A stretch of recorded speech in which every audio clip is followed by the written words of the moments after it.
Hello Internet, Taliesin here, and today we are talking Anima, the most successful gameplay system in World of Warcraft Shadowlands. And don't take my word for it, just listen to what our own Twitter followers had to say when we asked them about it. I'm not against grinds, but I'm definitely against this one. Anima is completely worthless, it should never have been developed. Boring and inconsequential, and worst of all, irrelevant. I could not give 2 buckets of fresh morning urine for it. Okay, fine, yeah, you know what, it's not that popular, and a whole lot of people hate it. I get it, okay. It's a bullshit time waste and has made the game feel worse than BFA. It's just another time-wasting, pointless system we never needed nor wanted.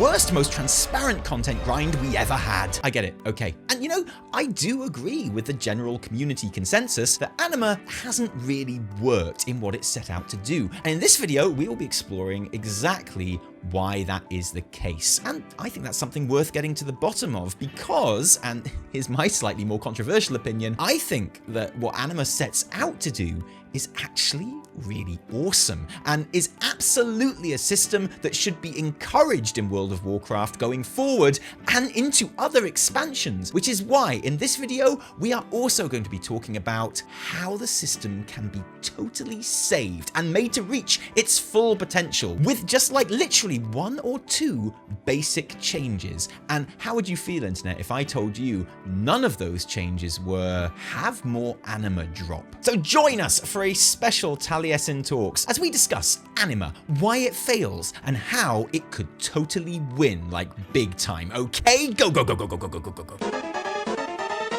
I think there are 2 main failures of the Anima system in Shadowlands, one being an obvious failure of application, which we'll get to later, but almost as importantly, I think there is a major failing of communication about what Anima actually is and what role it takes in the expansion. Because even now, I think people, even if they've been playing Shadowlands from the very start, still, somewhere in the back of their mind, see Anima as this expansion's equivalent to artifact power from Legion, or Azerite power from BFA, and it's easy to see why that association exists. In Legion, AP was a never-ending max level grind that saw you completing world quests and dungeons and raids and other bits and bobs to stack up on the endless currency you needed to progress your artifact weapon, or artifact weapons if you were stupid enough to try multi-spec in Legion. I love to be a druid. No, I don't, it's shit. In Battle for Azeroth, AP was a never-ending max level grind that saw you completing world quests and dungeons and raids and island expedition to stack up on the endless currency you needed to unlock rings on your Azerite armor until you got some high level Azerite armor, and then you'd have no rings unlocked and you had to unlock them all over again because awesome gameplay. In Shadowlands, AP, yes, it's still called AP,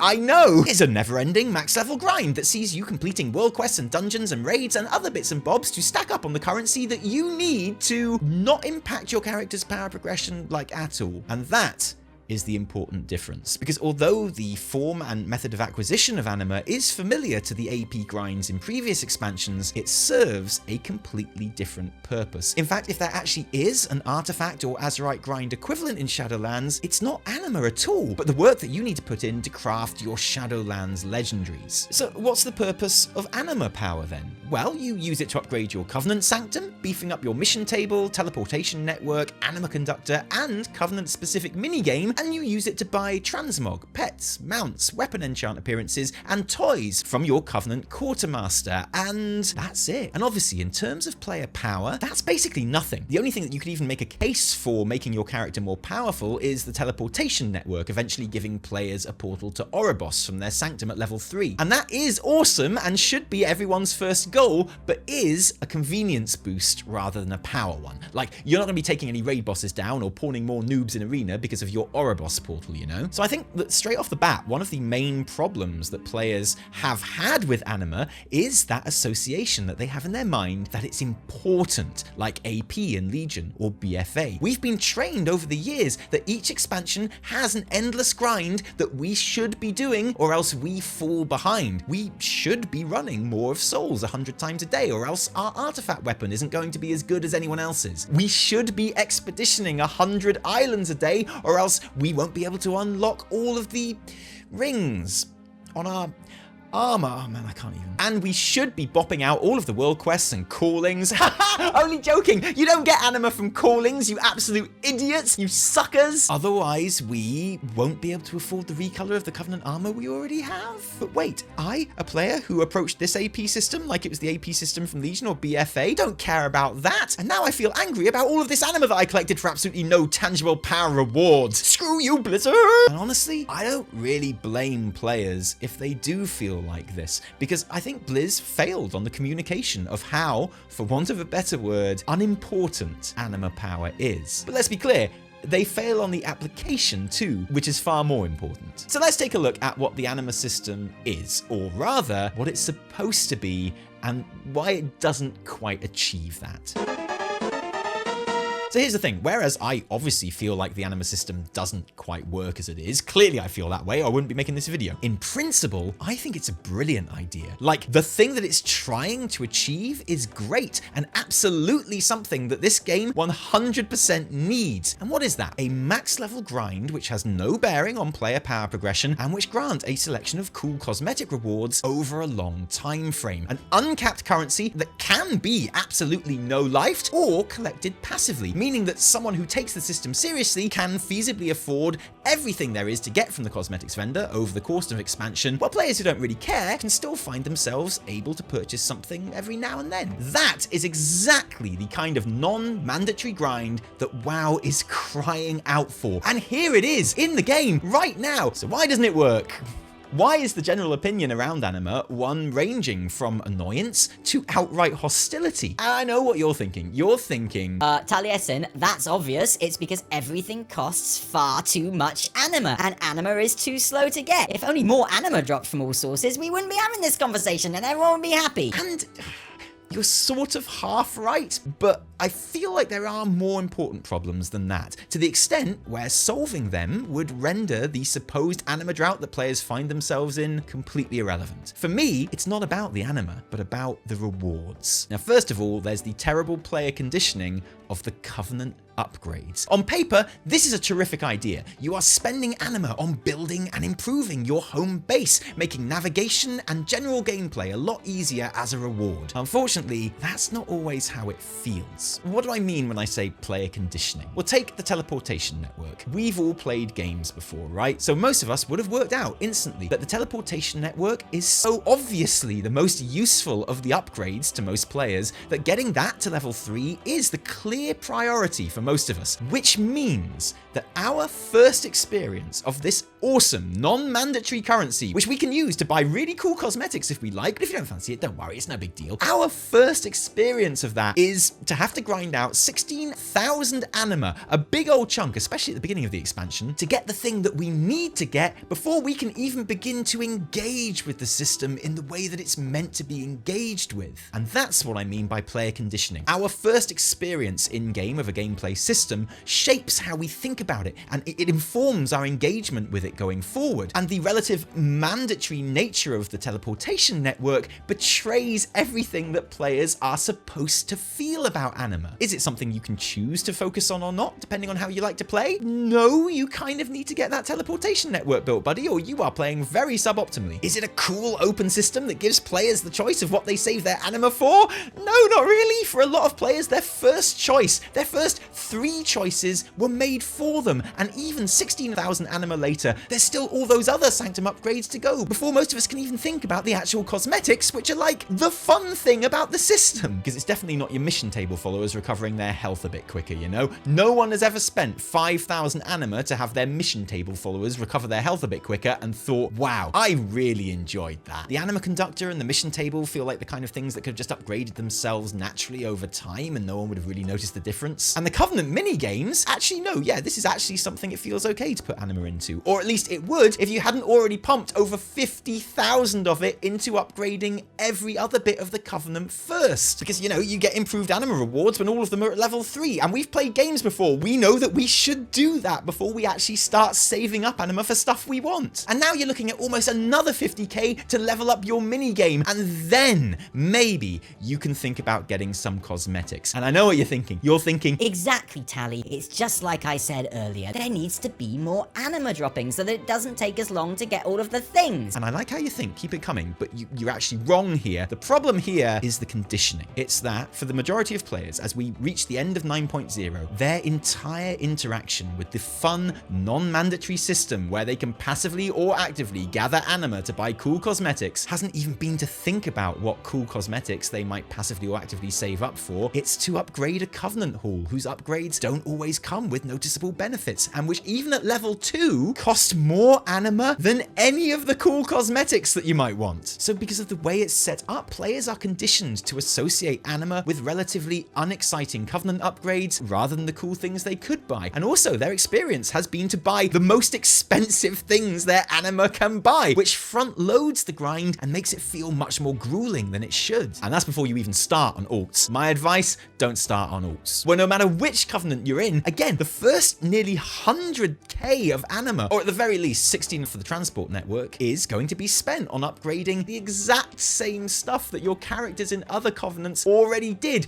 which is a criminal betrayal of the system, because having a tune in a new Covenant, your first thought when it comes to anima should be, oh yeah, look at those sweet new cosmetics I can get in this gaff. Now there are ways this could be made to feel better. Having specific Covenant upgrades account-wide would be the obvious one. So if I've upgraded the Bastion teleportation network on one character, then it's unlocked for any other character I have who joins the Kyrian. Honestly, why mitigate it at all? I say, lose Covenant upgrades, except for the Covenant mini-games. Those are fine. I like the idea on paper. If I'd been in the dev meeting where it was suggested, I'd have said, good idea, let's do it. But in practice, all they do is detract from the fun stuff that anima should really be about, which is the cosmetics. And speaking of the cosmetics, that's problem number 2, the cosmetics. Now, there's nothing wrong with the cosmetics as they stand. A nice recolor of the Covenant set, a back piece, 2 mounts, a pet, a toy, some weapon transmogs, a weapon illusion, and a legendary memory. Lovely, that's fine. The choices themselves are fine. There just aren't enough of them. In my opinion, as a player, not as a game dev, because I'm not a game dev, the feeling of choice is so important to the way a system like this needs to work. Because at the moment, my choice is, do I go for the transmog, or the pet, the toy, or the weapon illusion? When really, I'd want transmogs to choose from and prioritize.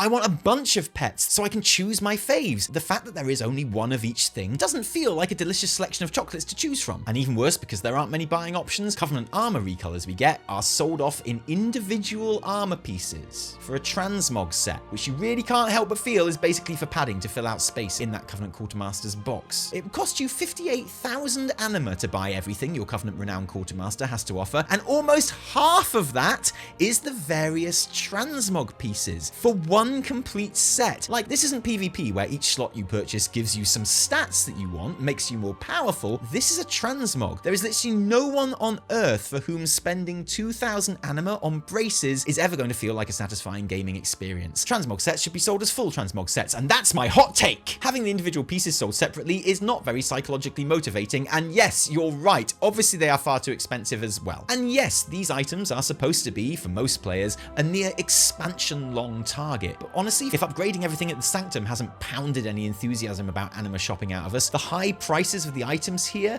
more than likely will. And I know what you're thinking. You're thinking, well, yes, Taliesin. Again, that's why more anima needs to drop from world quests and that, just like I said. But no, that wouldn't actually work, because it's the lack of choice that makes these items cost so much, not the lack of anima. If there were twice as many options, 2 transmogs, 2 toys, 4 pets, then everything could cost less, but to get everything would still take the amount of gameplay time that Blizz have obviously decided is right and proper for you to take to get everything. And it's this lack of overall choice and high anima prices that lack of choice results in, which is the biggest failing of the anima system for me. This shit should be a smorgasbord of cool stuff to shop for, not a straight choice between the meat or the vegetarian option. It should be an orgy of exciting choices. And the good news is, I know the best way to make that orgy happen. Ladies and gentlemen, the fix. Now, of course, when I was talking in that last section about how there is only one choice of everything at the Renown vendor to spend your hard-earned anima on, that's not entirely accurate, because actually within the anima system, There's 4 pets, 4 toys, a handful of weapons, 16 different transmogs over the different armor types. The problem is, they're all exclusive to their individual covenant. So most characters will only have access to a quarter of what's really on offer. I say problem, that's not quite right. Covenant-specific stuff is good, it works, it's fun, but the Anima system needs more, so it can spread its wings and soar. Ladies and gentlemen, may I introduce to you Tali's probably legal Anima superstore. What if in Oribos there was a literal shop fronted by a friendly neighborhood broker, literally selling things off the peg for Anima, pets and mounts and toys, but also transmog, sold as a set, not in stupid unsatisfying single pieces, all right? And what if there was a ton of choice? Everything was a bit cheaper than they are currently from your renowned vendor, making it psychologically far less daunting a task to buy anything, making for an overall more satisfying experience. This is your casual, non-power based endgame grind right here, which can be added to at any time and any expansion. Because yes, the brokers are perfect for this, since the whole concept of them as a race is that they travel all over the cosmos, getting their hands on cool stuff to sell. So the store never needs to go away if you don't want it to. It can be a constant that gets updated every X-Pack with new stuff. Every new endgame has a new Anima equivalent currency that must be able to be abbreviated to the letters AP, because that's just how it works, that you can exchange for Anima with the broker shopkeeper dude to keep on buying. And also you can send Anima to your alts, because of course you can. Why wouldn't you be able to send Anima to your alts? Of course, for this idea to work, you are going to need a lot of product, which means a steady stream of mounts and pets and toys and transmog. And yes, that is a lot of dev resources, but hey, Ian, if this is what it takes to give people a satisfying optional endgame grind, then yeah, that's what it takes, you know? Here's my favorite part. Because none of this stuff is linked to power progression at all, the transmogs don't have to be badass armor sets, do they? And because they don't really even have to be linked to the themes of whatever expansion they're in at all, the transmogs don't have to be badass armor sets, do they? They could be just clothes. Armor type non-specific, glamorous, I don't want to say glamours, you know, but stuff that makes you look awesome. Sailors outfits. Everyone looks awesome in sailors outfits. What? Noble attire, ball gowns, so you name it. WoW has the best implemented transmog system out of any MMO, so let people enjoy it. And alongside the established content of running raids for armor sets, let them pimp out their tune in more characterful clobber. But actually, Taliesin, the class silhouette is really important. No, it's not. If it ever was, it hasn't been for absolutely ages. That's a terrible excuse. Let people dress up as a marathon runner if they want. Who cares? If it really does matter from a competitive point of view, just make it so that those transmogs can't be seen in PvP, or even raid if you really want to keep your team of hired killers fantasy alive. But outside of that, give people the choice. If there was a literal in-game Anima shop with cool, complete transmogs for sale for Anima, and some of those transmogs were recolors of existing raid sets, some of them were just cool non-combat looks, and you supplemented that with a smattering of other cool stuff like mounts and toys and weapons, and you have enough choice there that a player can actually look through and identify something that they want and can aim for with the hope of actually getting it, because they don't have to spend 50k upgrading their sanctum first. If you updated it with every patch or expansion and added new things to aim for, well, that right there becomes a core end game system, which means no matter what level you play the game, no matter how hardcore or casual, there are always rewards unconnected from power progression for players to be grinding for and working towards. I know what you're thinking, but Taliesin, having even more choice would make it even worse, because there'd be even more things I have to grind Anima for, or I'll feel really bad. I am a collector. I would argue having it be a constant that exists throughout every expansion would mean that players don't get resentful if it becomes clear that they won't be able to collect everything in one expansion, because Tali's maybe legal Anima Superstore will still be relevant content next expansion. It's not something that you can miss out on. I'm not trying to change what World of Warcraft is here. Killing bosses and completing challenges for mounts and item drops and transmogs is a fundamental and brilliant part of WoW, which I'm not trying to get rid of. I love it, but I think that this completely deterministic currency-based approach would be an incredibly popular supplement to that. I think it's a really fun idea. I'm not for 1 minute stupid enough to think that it's a simple or easy to implement idea. So nothing in this video, and I want to make this very clear, is a criticism of the devs or the work that they've put into the renowned quartermasters in Shadowlands. In fact, it's seeing that work has made me imagine how much fun it could be if you took that idea to the extreme and really doubled down on it and let it, in my mind, fulfill its potential. So in conclusion, in my opinion, Anima is a good system. It's pretty much exactly the system that WoW desperately needs, alongside some kind of player housing, which would make crafting relevant and multifaceted and disconnected from player power, but the problems as I see it lay in the current rewards and the bad job those rewards do of conveying to the players what the actual purpose of the Anima system is. What do you think of Tali's maybe legal Anima Superstore? Would having more choice in rewards make you feel differently about the system, or is it the worst thing that ever came out of a human brain? I'm not even sure myself at this point, so let us know in the comments below. And thanks for joining us today. If you like this video, don't thank us, thank our patrons who give their actual real life money to make all of our work happen. And you, patrons, yes, I'm speaking to you, thank you, because without you, there would be a whole lot less Taliesin Evitel. If you didn't like it, downvote the shit out of it. And remember, my name is Abaddon. No, my name is Taliesin from me and Evitel and Anima Rant too. Until next time, cheerio.